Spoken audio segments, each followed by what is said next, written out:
Welcome to the Straight from the Source's Mouth podcast. Frank talk about sex and dating. Hello, and welcome to episode number 38 of season 2. My name is Tamara, and you're listening to the Straight from the Source's Mouth podcast. Today's guest is Andrew, and we're going to talk about dating and specifically who should pay and the masculine and feminine energy around that decision and go from there. And if you like this episode, be sure to tell your friends about it and rate it as well. Thanks for joining me today, Andrew. Thanks for having me, Tamara. Appreciate it. No problem. Yes, we met the other day and we had some great conversations about this topic and different perspectives. So let's just jump right into the dating thing. And I know we agreed on the man paying for first dates, especially, and maybe even further. And why do you say that? What is? I guess a lot of it stems from just the more traditional, if you can call it that, gender roles, if you will, at least when it comes to heterosexual relations. Anyways, that's all I can really speak to. So yeah, I mean, just kind of like the man is sort of supposed to be the provider, if you will, and by extension of that, when going on dates or going out for a meal, I feel like it's a man's responsibility to fill that provider quote role and pay for the meal, especially when you're first starting to get to know one another. Maybe as the relationship evolves, you can, go Dutch every once in a while. But yeah, at least for that, as we were discussing the other day, I feel like at least the first date, the man's supposed to pay. Yeah. And that's exactly where I'm on the first date for sure. And I'm older. We talked about it as well. So my generation, that's just how it worked. And I know a lot of younger women, primarily, it seems, have that opposite view now. It's like, they've kind of, I make the money, so I should pay too. And it goes back to the masculine, feminine energy, I think. And we can call it traditional roles or the energy. And you had mentioned you could tell someone may have been more of the masculine energy. Like what kind of vibe or what did you see that made you say that when you were talking about? So this is really hard in the DC area. I feel like this is something that people run into a lot, especially if they're more used to traditional roles. The women in this area they feel very empowered, and rightfully so, because they're making, comparable amounts of money compared to their male counterparts. So there's this like, I don't need no man vibe going on with women in this area, where it makes it very difficult, because like there's like evolutionary component to this, right? Where, I mean, at least for me, I'm always going to be far more attracted to what would you call it, the girly girl, the one who likes, nice clothes and purses, as opposed to someone who goes to like Marshalls and Goodwill or something like that. There's just this strong, you can tell the chemistry is there when it's there, right? When there's a very feminine woman, you're, at least for me, I'm always going to be far more attracted to someone like that, as opposed to, an alternative to that, someone who's very, strong-willed. That's not even really the word for it. Strong women, I'm not intimidated or unattracted to them. It's just like, if you're holding up a fish in your profile photo on Tinder or something, I'm not going to be swiping right on you as readily as someone who's, more traditional feminine energy, if you will. Yeah. Yeah, I see that. And yeah, I mean, everyone obviously has their type. So some guys may be into that, and that's fine. And those people can match up. Yeah. And if totally. you're not, then you're not. But yeah, I just recorded an episode speaking about the masculine and feminine energy. And it was more, it's not like you said, it's male and female. It's just the energy. You're either like in charge and type A kind of, which is generally associated with masculine energy, and then go with the flow. I don't know. I've had a couple episodes on this, so I've listened to the other ones to talk better about how it's described. But yeah, I talked about polarity. He was saying that if one has masculine energy, the other one has to be feminine if you want to actually connect and match. Because if you're both trying to be one, you're going to fight. If you're both trying to be the other, no one makes any decisions. So it's kind of like a good match to have the polarity. But so what are some of the things you find frustrating with online dating, or what kind of like, if you see a woman's profile, like what would make you not swipe? Like you already talked about the fish, but like what else would I mean, let's just address the elephant in the room. Like, online dating, which is just sort of the way it's done nowadays, sucks. Like Yeah. Yeah. nobody wants to be on these apps, and yet somehow it's become like the de facto standard of dating. Whether that's whether that's because everyone's lives are just so busy now with their career. Once again, the DMV area, everyone's like career driven, which makes it even harder because that's sort of how you gauge someone a woman's level of interest, or a man's if you're taking that approach as well from a woman's perspective. But like, as someone who doesn't text very often, I seem to lose interest very rapidly. Yeah. But then again, like from a woman's perspective, and maybe you can shed some light on this if you do use online dating apps. Like, I feel women are inundated with uh, matches and messages from potential suitors, so they probably get exhausted, quite frankly, having to respond to all these dudes out there. So I get that. But Where yeah. am I going with this? Well, no, I agree. When you first start talking or messaging, if it doesn't keep going or someone doesn't, Yeah. it just kind of fizzles out and then you forget and then someone else pops in or whatever. So yeah, I always have the philosophy that I'd rather meet sooner than later. And I say that pretty early on too. And I think more guys think that way than women. I mean, I don't know for sure, but I've talked to a lot of guys that say that, and it's just easier to say I would prefer to meet sooner than later, and then it opens the door for. And then of course, as women, we would prefer, a lot of us prefer the guy to like take charge and say, okay, then let's do this or let's do that, or come up with an idea. And then I know a lot of women can get turned off by a guy that won't initiate or come up with something. I've had very weird experiences in that regard where it's like I think when it's time to meet, the guy should pull the trigger on that. But I've had fairly recent dates where the woman will actually be like, "We need to go to this coffee house at this time on this day." I'm just like, okay, that's kind of weird, but all right. So Yeah. Did you there's end a up? sort of like push pull, right? Where it's like you mentioned earlier, like that the dude should be the alpha, take charge, make the decisions, and I agree with that. But you also like it makes it almost sound like shut up woman, you don't know what you're talking about sort of thing. Where I don't think that's true. I think you should, if you're in a relationship with someone, you should have this sort of like give take where you listen to what they have to say, consider it, and make a decision together. Um, Yeah. I don't think the days of like shut up, make me a sandwich, and give me a beer while you're at it. I don't think those days are and rightfully so. They shouldn't be around, right? It should be more of a partnership. So, um, Yeah. yeah, I mean, when going back to the original statement, when like the woman makes the date plans for me, that's an immediate turn off, like right off the bat. I'll go. I'll see what she has to say, but like we're already putting red flags in the ground, right? So yeah, a Yeah. little weird. Yeah. I've done the going back and forth where like, how about you pick the place and I'll pick the time or the date, or like throw out like you decide together what day works and then let them, should we do closer or halfway, or, I always either try to have them come closer to me the first time or meet halfway versus me go to them. Cause I don't know, it just seems like that's how it should work. So that's why I do it. I've noticed that women tend to like the first date closer to where they live. What is, if you don't mind me asking, what is the rationale? Is that like a safety thing? Like you can retreat readily? Like what's the No, deal with that? I think for me, it's just, it shows the guy making an effort, and I want the guy to make an effort. And Okay. at a minimum, like if it's not halfway, to me, that seems fair halfway, if it's, especially if you're farther apart. But yeah, it's something about, it shows the man's making an effort. If they want you to come to them, it's like they're making no effort. And going back to the traditional roles, like, I don't know, just the man should make an effort. That's how I do it. I mean, some women Okay. may do it for the safety thing of, they can run home if they have to. I don't know, but that's not how I have done it. I guess maybe if it's you're less sure and you can go home, I guess that could be a thing. But no, I don't think that's been why I do it. But yeah. Okay. Interesting. I never Yeah, considered that. yeah, that is a good thing to talk about. Like, why the differences between us. Like, if there's confusion on one side, or like, I guess for women, a lot of men, their profile pictures don't have, like, they don't necessarily have a smiling photo. And it's one thing if you don't have a good smile, that's, then maybe do a half smile or something. But I know it's a lot of women's complaint is like, they just have like selfie pictures where they look mad. It's like, no one's going to swipe on you if you look mad in your first, picture.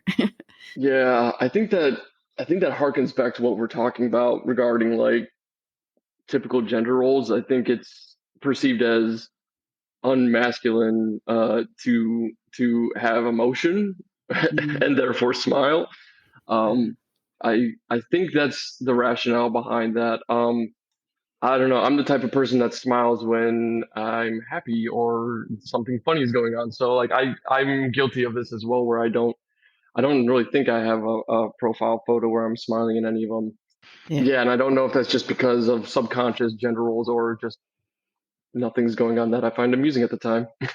Yeah. Well, and then, like having people take pictures is more common for like a woman to say like, "Hey, take my picture." Guys aren't going to be like, "Hey, dude, take my picture." So it's maybe it could Hmm. be that too if you take your own pictures. But yeah, I mean, they don't have to all be smiling, but if there's some like in a group or whatever, like, if you just, and I think women just take more pictures in general. So we probably have more to pick from. So, Yeah, it's funny you mentioned that.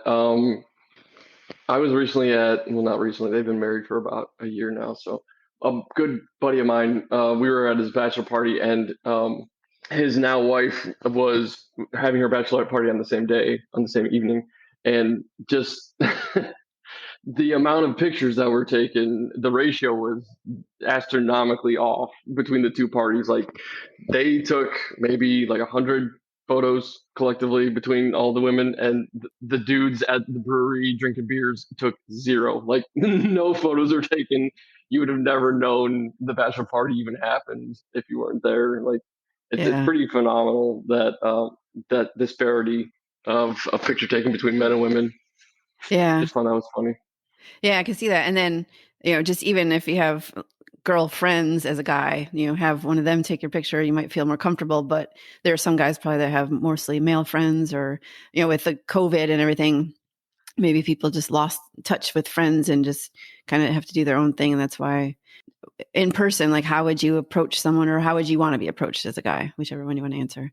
That's a good question. Because with COVID and the fact that I had been in a relationship up until recently for about 3 years, I feel like that's one of those muscles where it's you like use it or lose it.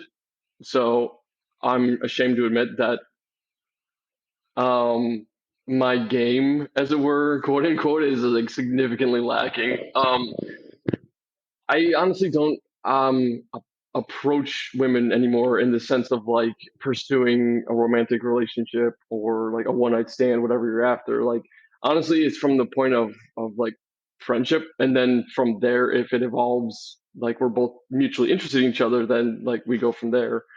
With the dating apps, I think that's a bit more streamlined. You cut out that middleman where it's like you don't have to get a feel for if it's romantic or not, because like you're both there on this app for the same reason, is to find a romantic partner. So it kind of cuts out that.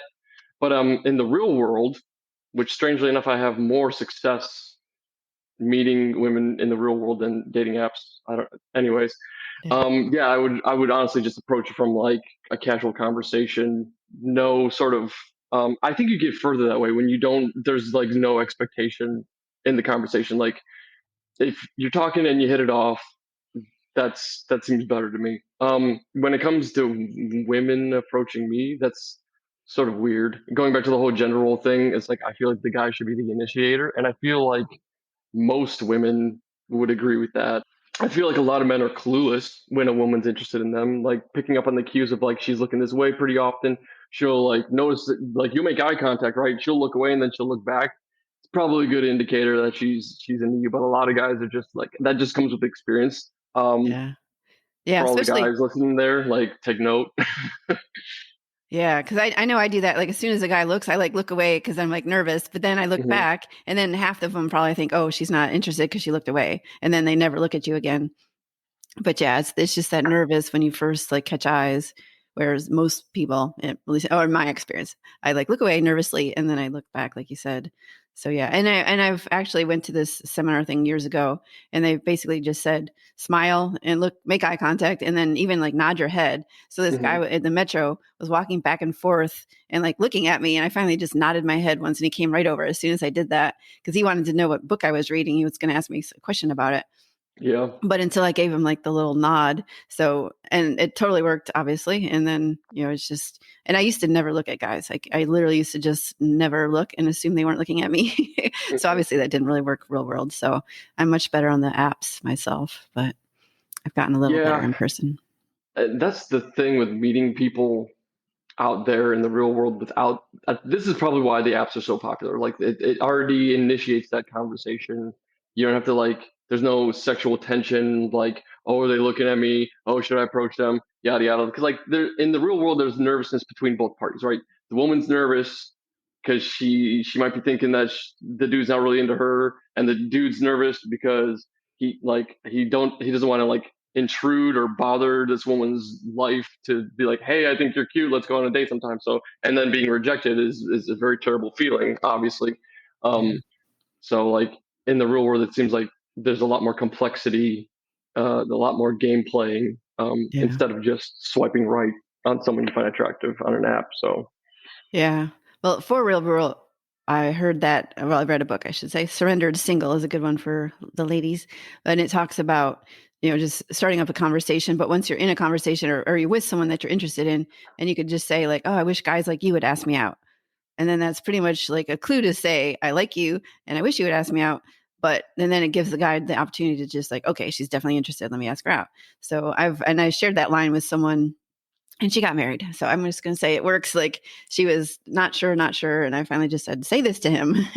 And she did. And they, like I said, so yeah, good. It's a good line to try to, if in the real world, well, at least once you're already talking, but even like, there's meetups and different ways to meet people too. I think that seems to be obviously a more popular way when you're in it, doing a thing you all like, and then you are happen to talk to each other. So what are some other like frustrations, or what have been some red flags where you're like went on a date or two and then you decided not to go out with someone again because of things they said or did? Or, I mean, obviously it's personal to you, but are there any like themes you've seen from women, or besides the taking too much charge? well, I mean, just recently I've been back on the market, and I went on 2 dates with one woman, and it's nothing that she really said or did. She seems like a very stable, honest person. It's just, I'm um, I'm the type of person that needs a lot of engagement with the person I'm seeing, and uh, like it just wasn't there. The connection wasn't there. Whatever you want to call it, chemistry, the spark. I don't know, whatever the heck it is. It's just like when you get past a certain point. I'm sure you're aware of this. When you get past a certain age, it's either it's gonna work or it's not. Like those are the two categories, and you figure that out very quickly. Like you don't really have a whole lot of time once you reach 30 and past that to like fart around, for lack of a better way of saying it. Like you need to figure out real quick if this person's gonna be a long term partner or not. So you filter it out very quickly. You don't say like, well, they have these endearing traits, and like I'm not so interested in these, but they seem really nice. They're really good looking. Like no, it's either like it's very binary. It's like go or no go, Yeah. and that's really like for me. It isn't so much red flags. I feel like we all have our demons that we can work through, and if you really click with the person, you can work through theirs, and they can work through yours. It's really nowadays like, can I see myself with this person over Yeah. the long run? That's really my running criteria. And is it usually during conversations or questions you ask that lead you to know that like as quickly? Do you ask a lot of questions and find it out that way, or just you can just tell from the vibe itself? Or like how would you discern long-term potential? Like what do you see? I mean, my advice to the men out there is definitely ask questions. It shows that you're interested and engaged in the process. Everybody loves talking about themselves, so ask open-ended questions about their lives, and they'll respond accordingly. That's been my experience, anyways. So to answer your question, yeah, I definitely ask questions to try and pick their brain, see where they're coming from. How do I say this without seeming mean? I think for you to be somewhat politically aligned um, is important as well. My ex and I, we didn't really see eye to eye things became very polarized with the pandemic, and we didn't necessarily see eye to eye on a lot of the issues that were going on, and I think that caused a bit of a gap between us. So that's important as well. So if, there's a few criteria I run through, and then ultimately the chemistry being the final nail in the coffin. Like if we don't see eye to eye politically, if there's really no chemistry there, both physically and emotionally. Like there's different levels of connection, right? Most women think all men just want sex, and that's all there is to that. But no, I think for everybody, there's like a certain stratification, if you will, of attraction, where it's like you connect emotionally, you connect mentally. Like if you're not on the same level intellectually, it's probably that's a good indicator it's not going to work in my experience. Like I ain't going to date no dummies. Let's put it that way. Um, and then the physical component of it, obviously. So like emotional, mental, and physical. And if those aren't firing on all cylinders for me, it's like this is probably not going to work out. Yeah. And since we talk about sex on this podcast as well, would you say, because I have this theory of the whole societal norms of good girls, bad girls, and guys picking certain ones like to marry and certain ones to have fun with. And I think sometimes they get that wrong, or they won't choose one woman because of the so-called bad girl side comes out, in a discussion or and I don't know, my theory is that that's kind of screwing people up because they think, oh, I shouldn't marry this kind because even though we're great, we have great chemistry, whatever, she seems to be this type of way, so let me not choose her. Is that factor in yours decisions? Like, have you found yourself differentiating between the piles, good girls, bad girls, or? Well, you don't want to marry somebody who's crazy. Yeah. I The meant more problem like is, sexual, like a sexual past. Like is there something that's too much sexually, or like comments they make about something, would that put them in a certain category? Like I like know a in the woman past. who's had a lot of partners, or Yeah, or just stuff like, or she likes certain things, or she's open about it, or yeah, yeah. However you define it. Like, do you find yourself putting people in different categories and discerning? Is that one of the ways you would rule them out or in? so if we can break down the question a little bit further, when it comes to them having a lot of previous sexual partners, that's not a problem for me personally. I think we all have our histories, and as long as you love each other and you're however you want to arrange it. Some people are poly, they're in open relationships, whatever. As long as you have that agreement, that's fine. Me personally, I'm monogamous. Like once we're locked in, we're locked in. So as long as we have that understanding going into a relationship, like whatever you did in the past, so what? Like Yeah, I have a past too. But as long as we're loyal to each other now that we're together, then you know, let bygones be bygones. If you want to talk about more like kinks they're into, yeah, I mean might as that's a well. case by case basis, right? Like Yeah, I'm not gonna let you use a strap on me or something like that. But I'm fairly open minded. yeah, We'll take it a case by case basis. There's certain things that are deal breakers for me for sure. I guess it harkens back to my more traditional like gender roles where it's like the dude should be doing the work, right? When it comes to the bedroom. But yeah, I, it's up to the relationship, right? It's up to the people in the relationship together, I think. yeah.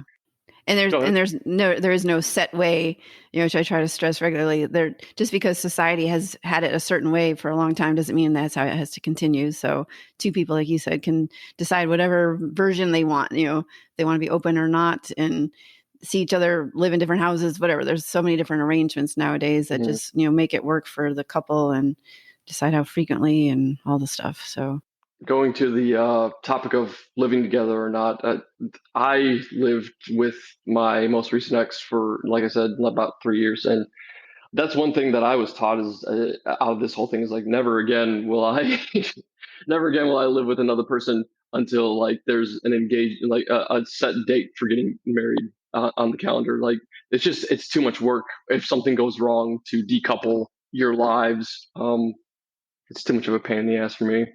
yeah, I think they actually have. I've read somewhere that it's more successful when you live together after getting married, if that's, what you choose, or at least being forever or whatever, like you said, because you have different expectations. I know when I got married, I suddenly we were like, well, you should do this. You're my wife. You should do that. Like it just changed the whole dynamic. And maybe I think coming together to a separate home versus moving in with someone too can make a difference too. Cause someone's not invading your space and you're not invading their space.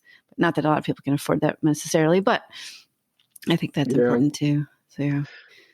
Yeah, it's not very cost effective. I can see where you're coming from, and also like you would have to not have children, I think, because it would be kind of awkward having kids and then your parents live separately. It's basically like having divorced parents where it's like I get the kids for the weekend even though we're married. So, yeah, I think there's a couple criteria you would need in order for that to work.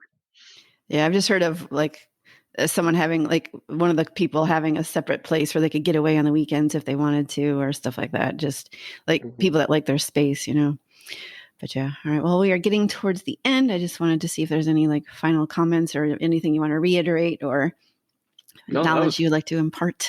That was fast. Knowledge. I mean, I guess for younger men in the DC area in particular, like, don't be creepy. I hear this from women a lot in this area. Like, there's just a lot of creepy dudes.